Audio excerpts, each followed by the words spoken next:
যে রাজশাহী বা উত্তরাঞ্চলে আমাদের কিন্তু তেমন কোনো ফ্যাক্টরি বা কারখানা গড়ে ওঠে নাই।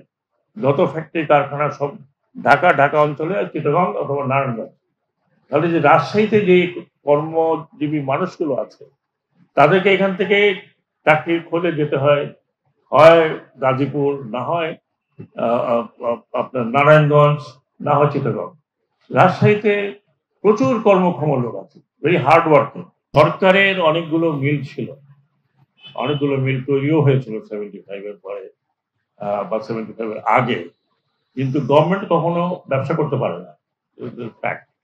এবং আলটিমেটলি এই মিলগুলো না চলার কারণে, অব্যবস্থার কারণে এগুলো পরিত্যক্ত হয়েছিল। 22 জুট মিল ও টেক্সটাইল মিল পরিত্যক্ত হয়েছিল। তো আমি তখন যখন স্টক নিলাম যে এগুলো কি করা হবে, তখন বলা হলো যে একটা প্ল্যান আছে যে এগুলো যদি পাবলিক সেক্টরে দেওয়া যায় লিজ আকারে, এবং যেহেতু এই জমিটা একটা সরকারের, শিল্প এবং jute ministry, textile ministry, lease আকারে যদি দেওয়া যায়, তখন আমি জিজ্ঞেস করলাম যে, বললো একটা দিয়েছি বা দুটো দিয়েছি, কিন্তু কিছু হয়নি। লিজ যারা নিয়েছে তারা বসে আছে, তারা কিছু করতে পারেনি। তো তখন আমি বললাম যে প্রাণ আরেফকে আপনি ডাকেন না কেন, অবশ্যই বলেছেন ওনাদের সাথে কথাবার্তা হচ্ছে। একদিন সকালে আমি সানিকে বললাম, তুমি তো এত ফ্যাক্টরি করছো, why don't you take one from us on lease? তো সে শুনলো, আমরা হাঁটতে কথা বলছি মর্নিং ওয়াকে। আমি you come to my office, আমার অফিসে আসো, তারপর আমরা ডিটেইল আলোচনা করবো। তো আসলো, তারপর প্রথমে সচিবের সাথে আলোচনা হলো, আমার সাথে দেখা হলো। তো আমরা যত তড়িৎ গতিতে সম্ভব, কারণ আমি জানতাম যে যদি এটা প্রাণ আরএফএল এর আসাম চৌধুরীর হাতে পড়ে তাহলে এটা জীবন্ত হবে, অন্য কারোর হাতে পড়লে এটা জীবন্ত হবে না। আমি চেষ্টা করছি যাতে, আমি সচিব সাহেবকে বললাম যে যাতে ওরা পায় সেটা দেওয়ার ব্যবস্থা করেন, এবং টেন্ডার হয়েছে এবং টেন্ডারে দে আর পার্টিসিপেটেড। এটা হলো মানে আমার একটু সম্পৃক্ততা। আপনারা দেখবেন ছবিতে আমরা একটা অনুষ্ঠান করে, সেই অনুষ্ঠানে তাকে দুটো দিয়েছে, একটা রাজশাহীতে, একটা চিটাগাংয়ে। আমি গতকালই মাত্র বলেছিলাম যে রাজশাহী বা উত্তরাঞ্চলে আমাদের কিন্তু তেমন কোনো ফ্যাক্টরি বা কারখানা গড়ে ওঠে নাই। যত ফ্যাক্টরি কারখানা সব ঢাকা অঞ্চলে আর চিটাগং অথবা নারায়ণগঞ্জ।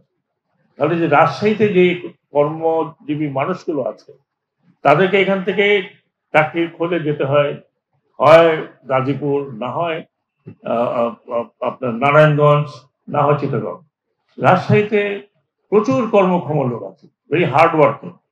রাজশাহীর অনেকের সাথে আমার দেখা হয় বিদেশে, যারা যারা নির্মাণ শ্রমিকের কাজ করে। তাহলে আমাদের এখানে তো এই অঞ্চলে তো আমরা যদি ফ্যাক্টরিগুলো করি, তাহলে এই অঞ্চলেরও একটা যেমন সুষম বিকাশ হবে, তেমনি এই অঞ্চলের মানুষের একটা কর্মপরিধি বাড়বে। আমি আজকে দেখে অত্যন্ত আনন্দিত হলাম, মানে আনন্দিত ঠিক বলবো না, বাংলা যেটা বলে আপ্লুত, ইমোশনাল হলাম যে এই ফ্যাক্টরিটা যখন দিলাম, তখন আমাকে সানি বললেন যে 3 মাসের মধ্যে আমি এটাকে চালু করব, আমরা জুতা বানাবো। আমি বললাম যে আমাদের কোনোই অবজেকশন নেই, শুধু এই স্ট্রাকচার চেঞ্জ যেন না হয়। আজকে আমি সত্যি দেখলাম যে কোন মাসে দিয়েছিলাম, November, last November. That means hardly 7-8 মাস। 7-8 মাসে এত বড় একটা ফ্যাক্টরি, তো ফ্যাক্টরি না, যে সমস্ত প্রোডাক্ট তৈরি করছে এইগুলো আমরা বিদেশে গেলে খুঁজি। আমি একটু আগে বললাম আমার পিএসকে যে আমাকে দিয়ে তুমি একটা ট্রলি ব্যাগ কেনা, 50 ইউরো দিয়ে, আমার পকেট থেকে 50 ইউরো বাইর করতে কষ্ট হচ্ছিল, কারণ বিদেশে ফরেন কারেন্সি বাইর করতে খুব কষ্ট হয়। আমি বললাম যে না কিনলে তো আমি এখন এই 50 ইউরো দিয়ে 4টা কিনতে পারতাম এখান থেকে। আমার যেটা কথা হচ্ছে যে, একটা কথা সচিব সাহেব বলেছেন, আমি অনেক দেশে গিয়েছি, অনেক দেশে ফ্যাক্টরি দেখেছি।